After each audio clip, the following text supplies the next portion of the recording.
Hi friends, I am JC. இன்றைக்கி நம்ம பார்க்க போகிறது என்னென்னா men's simple skin care routine. அதை பற்றி தான் என்ன பார்க்க போகிறோம். வாங்க பார்க்கலாம். ஸ்கின் கேர் ரொட்டீன்னாலே அதில் கண்டிப்பாக ஃபேஸ் வாஷ் இருக்கணும். அது எல்லோரும் தெரியும். மேக்ஸிமம் நிறைய பேர் இப்போ ஃபேஸ் வாஷுக்கு வராமல் இருக்காங்க. சோப்பு யூஸ் பண்ணால் என்ன அந்த மாதிரியெல்லாம் யோசிச்சுட்டு இருக்காங்க. ஆனால் சோப்பு ஃபேஸுக்கு கூடியது செட் ஆகாது. பாடிக்கு கூடிய அதே சோப்பு எடுத்து ஃபேஸுக்கு கூடியது அது அவ்வளோ நல்லா இருக்காது. அதுக்கு தான் தனியாகிட்டு ஃபேஸ் வாஷு இருக்குது. எல்லோரும் அதை யூஸ் பண்ணுங்கள். ஃபேஸ் வாஷ் ஒரு நாளைக்கு கண்டிப்பாக 2 times யூஸ் பண்ணணும். ஒன்று காலையில் நம்ம காலேஜ் போகும்போது ஆஃபீஸுக்கு போகும்போது அந்த மாதிரி நம்ம குளிக்கும்போது அந்த மாதிரி யூஸ் பண்ணணும். இன்னொருக்கா நம்ம நைட்டு தூங்க போகிறதுக்கு முன்னாடி எல்லா ஒர்க்கும் முடிச்சு தூங்க போகிறதுக்கு முன்னாடி அவர் ஃபேஸ் வாஷ் அப்ளை பண்ணி அதை ஃபேஸ் எல்லாம் ப்ராப்பராக வாஷ் பண்ணிவிட்டு படுத்து தூங்கணும். இந்த 2 times ஃபேஸ் வாஷ் யூஸ் பண்ணணும் கரெக்டாக. நான் யூஸ் பண்ணுற ஃபேஸ் வாஷ் இந்த சிம்பிள் இந்த ஃபேஸ் வாஷ் யூஸ் பண்ணிகிட்ருக்கேன் இப்போ கொஞ்ச நாளாக. பாருங்கள், இங்கே ஃபோட்டோ கொடுக்குறேன். இன்னொரு எனக்கு ஆயிலி ஸ்கின்னாக இருக்கும். உங்களுக்கு ஃபேஸை பார்த்தாலே தெரியும், கொஞ்சம் ஆயிலாக அந்த மாதிரி தான் இருக்கும், ஆயிலி ஸ்கின். அதனால் இந்த பான்ஸ் பிம்பிள் கிளியர் ஃபேஸ் வாஷ் இதையும் அப்பப்போ யூஸ் பண்ணலாம். இந்த ஃபேஸ் வாஷ் எந்த கெமிக்கல் ஆடட் ஃப்ரேக்ரன்ஸ் எதுவுமே இல்லை. இது சூப்பராக செட் ஆகும். எல்லா சென்சிட்டிவ் ஸ்கின் இருக்குது அந்த மாதிரி எல்லாருக்குமே செட் ஆகும். Super face wash. இப்போ இதான் மேக்ஸிமம் யூஸ் பண்ணுவேன். இந்த பிம்பிள்ஸ் அதை மாதிரி நான் கூடாமல் இந்த ஃபேஸ் வாஷ் யூஸ் பண்ணுவேன். ஃபேஸ் வாஷுக்கு அடுத்து ரெண்டாவது ஒரு இம்பார்ட்டண்ட்டான விஷயம் என்னென்னா சன்ஸ்க்ரீன் அப்ளை பண்ணியது. அது ரொம்ப இம்பார்ட்டண்ட். நம்ம ஃபேஸ் வாஷில் அப்ளை பண்ணி ஃபேஸெல்லாம் வாஷ் பண்ணிவிட்டு வெளியே போகிறதுக்கும் ஒரு 10 to 15 minutes முன்னாடி ஃபேஸில் சன்ஸ்க்ரீன் அப்ளை பண்ணிட்டு போங்க. சன்ஸ்க்ரீன் எல்லோரும் கண்டிப்பாக யூஸ் பண்ணுங்கள். இந்த மாதிரி டைம்லலாம் சன்னுக்கு நம்ம எப்படியும் வெளியில் போக வேண்டியிருக்கும். ஸ்கூலுக்கு போனாலும் சரி, காலேஜ் போனாலும் சரி, வேலைக்கு போனாலும் சரி, எப்படி போனாலும் வெளியில் போக வேண்டியிருக்கும்.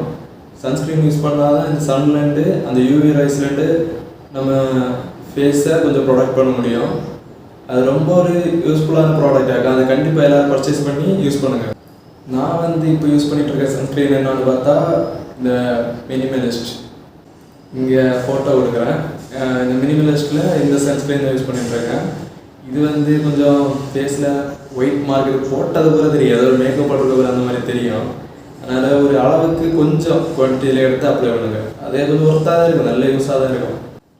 என்ன தான் நீங்கள் ஃபேஸ் வாஷ் அப்ளை பண்ணி ஃபேஸை வாஷ் பண்ணாலும் சன்ஸ்க்ரீன் போட்டு சன்லேருந்து யூவி ரைஸ்லேருந்து ப்ரொடெக்ட் பண்ணாலும் இனி நான் சொல்ல போகிற 2 விஷயத்த பண்ணலைன்னா இதெல்லாம் பண்ணிட்டும் பிரயோஜனம் இல்லை, யூஸ் இல்லை. அது மாதிரி அது என்னான்னு பார்ப்போம்.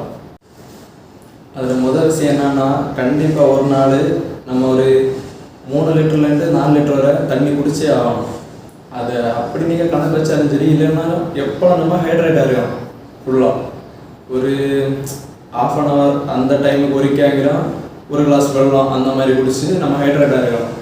அப்படி இருந்தால் கண்டிப்பாக ஸ்கின்னில் பிம்பிள்ஸ் அவ்வளோ என்ன வராது. நிறைய தண்ணி குடித்தாலே ஃபேஸ் எல்லாம் நல்ல க்ளோயிங்காக தான் இருக்கும். அடுத்து செகண்ட் இம்பார்ட்டண்டான விஷயம் என்னன்னா ஸ்லீப்பு. கண்டிப்பாக உறக்க ரொம்ப முக்கியம்.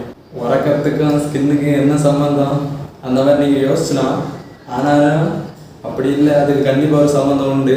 நீங்கள் அவனை ட்ரை பண்ணி பாருங்கள். இது எப்படி சொல்லி எனக்கு தெரியலை, ஆனால் கண்டிப்பாக அது உண்மை தான். இன்னும் கொஞ்சம் பக்காவாக இருக்க ஒரு சின்ன ஒரு போனஸ் டிப்ஸ் தரேன். கண்டிப்பாக முடிஞ்ச அளவு சன் அவாய்ட் பண்ணுங்கள். சன்னில் போகிறது அப்படி பெய்யே தான் அவனுக்கு வேலைக்கு போகிற எதுவும் செல்ல முடியாது. நிறைய கிரிக்கெட் ரொட்டீன்லாம் கொஞ்சம் பார்த்து வரைக்கெல்லாம் பண்ணால் தான் உங்களுக்கு யூஸாக இருக்கும். இல்லாமல் வேலைக்கெல்லாம் போகல, காலேஜு ஸ்கூலு அந்த மாதிரியெல்லாம் போய்ட்டுருக்காங்க எல்லாம்.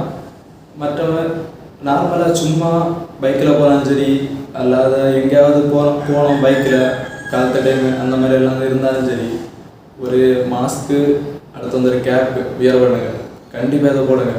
இதை போட்டால் கொஞ்சம் கூட சன்லைட் ஃபேஸ் எல்லாம் கொஞ்சம் தப்பிச்சோம். கடைசியில் இவ்வளோ தான் டிப்ஸு. இதெல்லாம் நீங்கள் யூஸ் பண்ணாலே ஸ்கின்னு இருந்ததுக்கு உங்களுக்கு நல்ல இம்ப்ரூவ்மெண்ட் தெரியும். இந்த வீடியோ யூஸாக இருந்ததுன்னா லைக் பண்ணி கமெண்ட் பண்ணுங்கள். கமெண்ட் பண்ணி ஏதாவது நான் மிஸ் பண்ணியிருந்தாலும் சொல்லுங்கள். நெக்ஸ்ட்டு என்ன வீடியோ வேணும்னு ஏதோ உங்களுக்கு தேவைப்பட்டுனா அதையும் கமெண்ட் பண்ணுங்கள், கவர் பண்ணிடலாம். நெக்ஸ்ட் வீடியோவில் என்னோடய ஃபிட்னஸ் இந்த மாதிரி ட்ரான்ஸ்ஃபர்மேஷன் ஆகுது, எங்கேருந்து நான் எங்கே வந்தேன், இதை பற்றி ஏதாவது உங்களுக்கு டீட்டெயில்ஸ் வேணும்னா, எதாவது தெரிஞ்சுக்கணுன்னா அதையும் கமெண்ட் பண்ணுங்கள், நான் போடுறேன்.